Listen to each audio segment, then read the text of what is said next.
Undoubtedly by now, seed dealers have already been out talking to you about what seed you're going to order next spring, and maybe you've already ordered some seed. Well, we want to talk a little bit today about how you pick the right varieties going into next year. Well, I'll tell you how you pick the wrong varieties. Look at yield trials from this year and just pick the top one.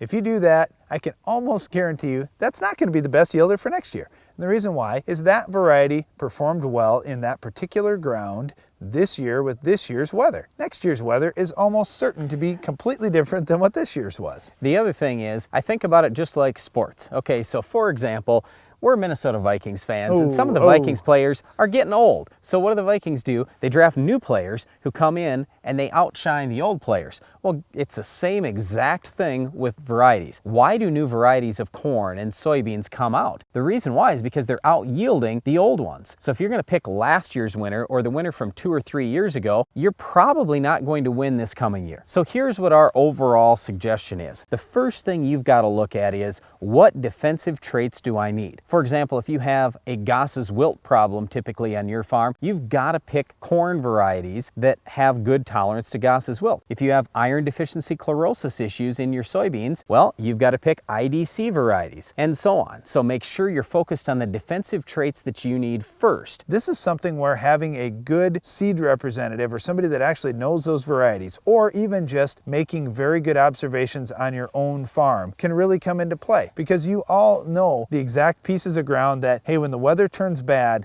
this is the ground that can go against me. This is where I'm going to have a tough time raising a good crop. Great. Find out which varieties work the best in those types of areas, which ones hold up longer when it gets really hot or really dry or really cold and really wet, whatever the conditions that you normally fight on your farm. Yeah, well, that's a great idea. That's a great idea 10 years ago, Darren. But the problem is now we're planting nothing on our farm that's older than 2 years. So if we're planting brand new varieties, have we seen it? Nope. If we're planting year-old varieties, we've got tests one time, 1 year, maybe 1 or 2 fields. That's it. The other important thing, because you don't have a lot of experience with each variety you're planting, is plant more varieties on fewer acres. So in other words, we want to make sure we're spreading our risk. I just think that's extremely important in this day and age. Well, there are a lot of things to think about when you're making those seed selections for your farm. It is a very important aspect in your operation. It's not the only thing. You're not totally doomed if you pick a number that's not just perfect, because if you've got the other conditions in your field taken care of, like Brian was talking about with IDC and other certain problems, then that minimizes the importance of seed selection. But it is still a big thing for your farm, so make sure you're working with a good seed rep to get the right varieties for your farm. Well, another big thing on your farm is controlling our weed of the week.